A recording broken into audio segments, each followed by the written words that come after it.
So today we're going to be taking a look at a scenario where civilization starts over. In the last episode we saw a pretty big war between the Red Team and Persia, which resulted in the, I guess, collapse of Persia, but also the rebirth of it. Where, we had the Green Persia, it was obviously green originally, but it was technically Blue Persia, which is from back in the day. This is OG Green Persia back now officially.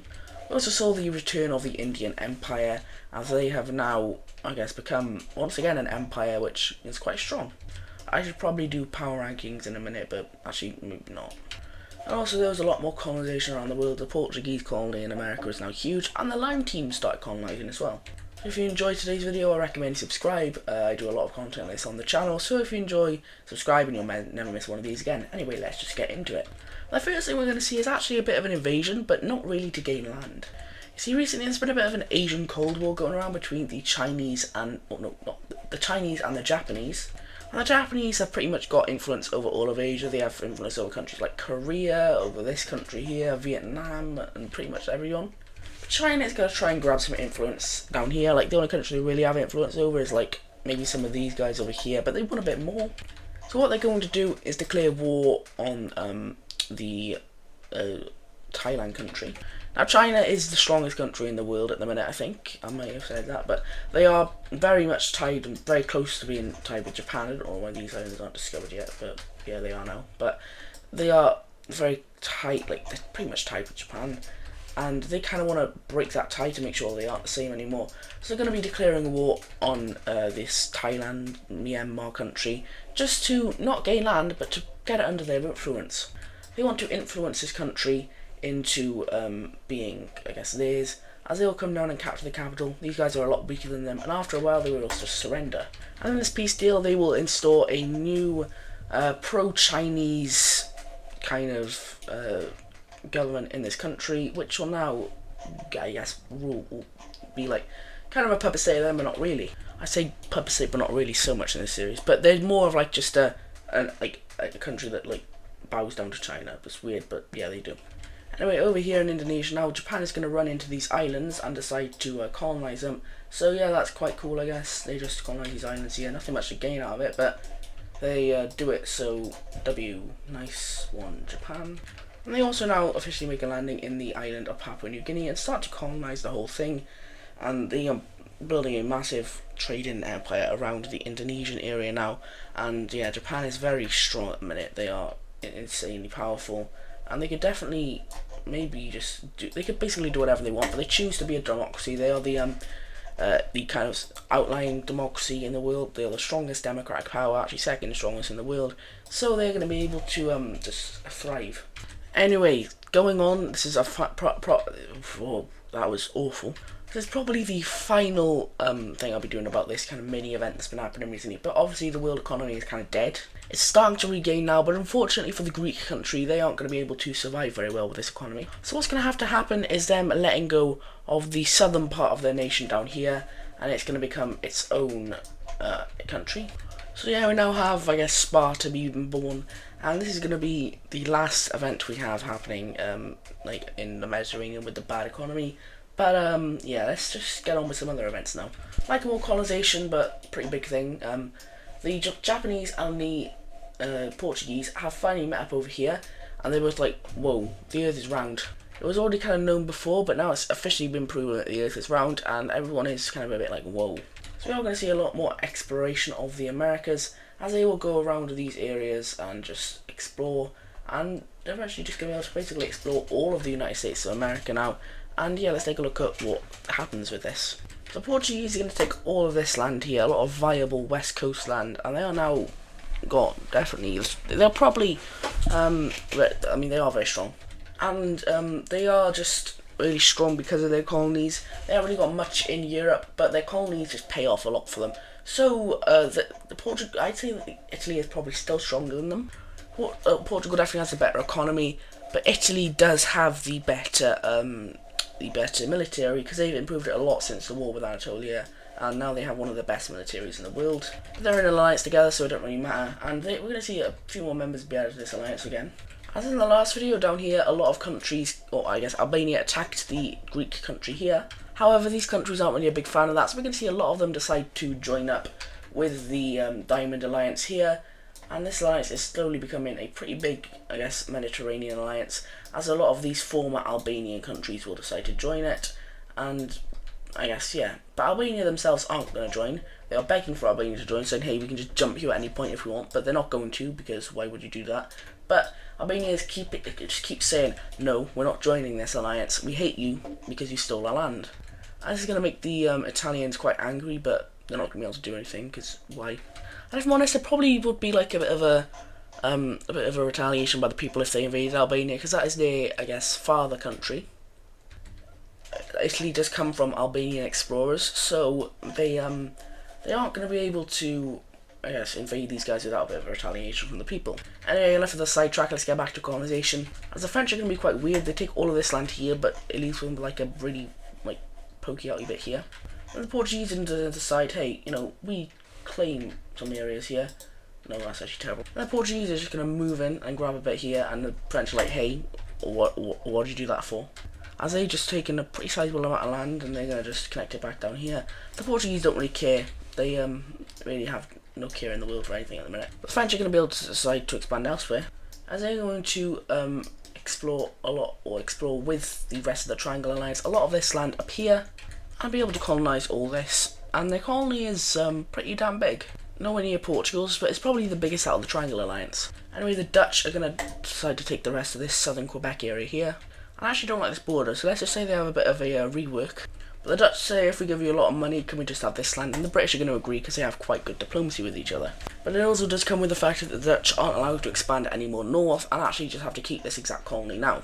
So the British are going to decide to, instead of expanding more up here, which they are going to just explore a bit of this land, what they're actually going to do is kind of have, they're going to meet up over here, and they're going to block the Dutch off, and they're going to make a small landing over here in Hudson Bay area.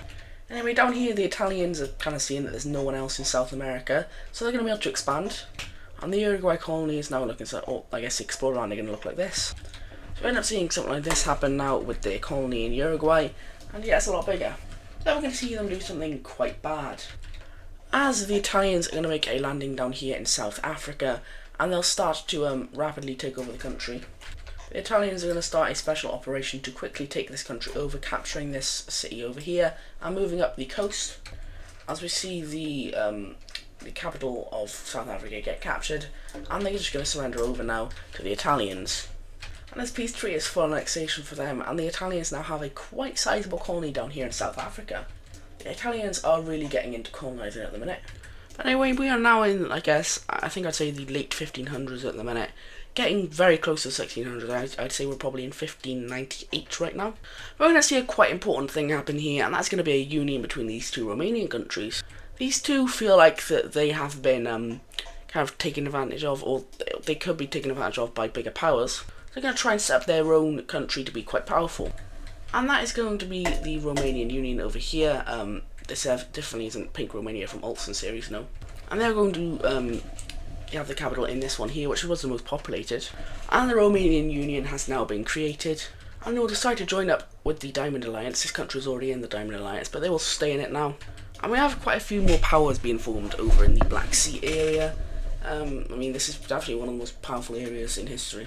You had Albania in the early days, then you had the Anatolians recently, and then you just had now have the Russians, who are very strong. In fact, I know it's only been a few episodes where we're going to do power ranking, and it's been, I'd say, about 20 years since the Chinese invaded this country down here, but they have, these two are no longer the two strongest countries in the world. The strongest country in the world is now the Russian Empire, and they have become a quite strong country over here.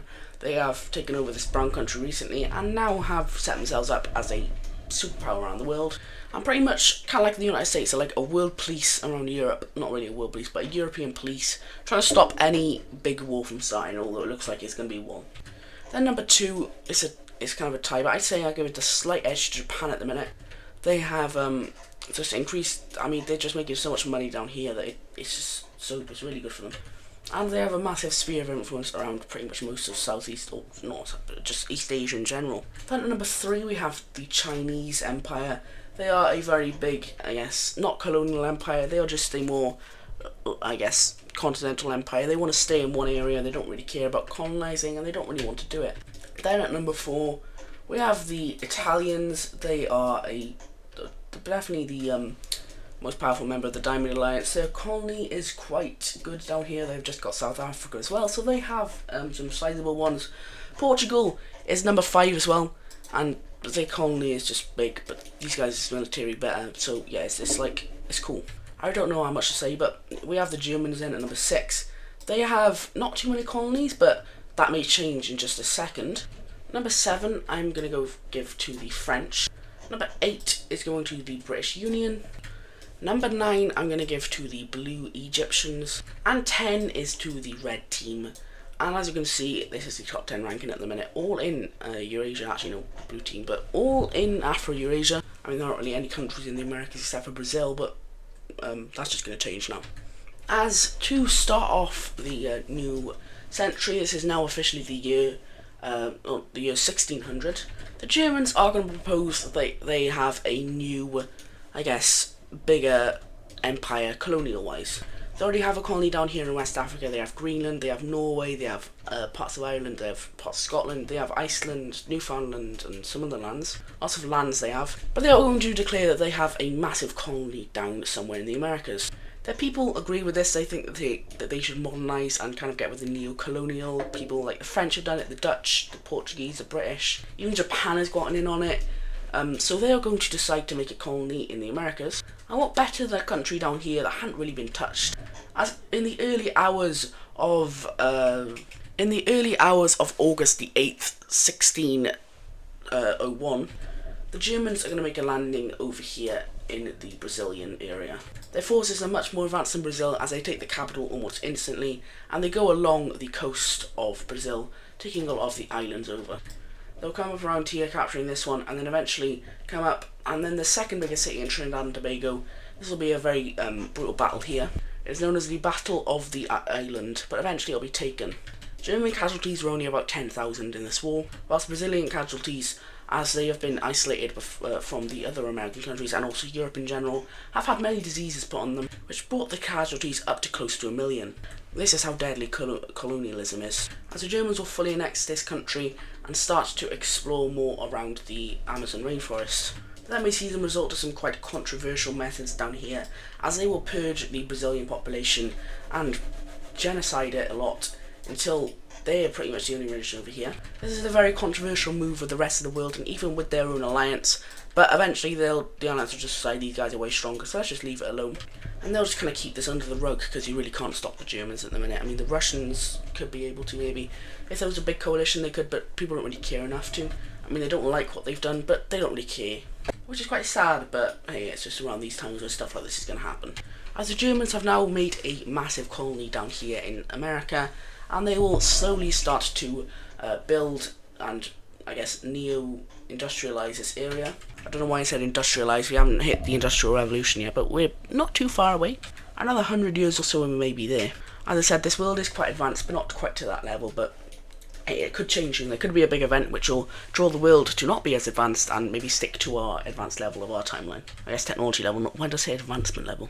But anyway, that is going to do it for today's video. I hope you guys have enjoyed. This has been a pretty good episode in my opinion. There's been quite a lot that's happened. Now it has been one of the shorter ones, but I apologise for that. But also, the next 2 episodes are going to be quite big and quite lore heavy, and there may be another big war happening soon, which could definitely change the world up a lot.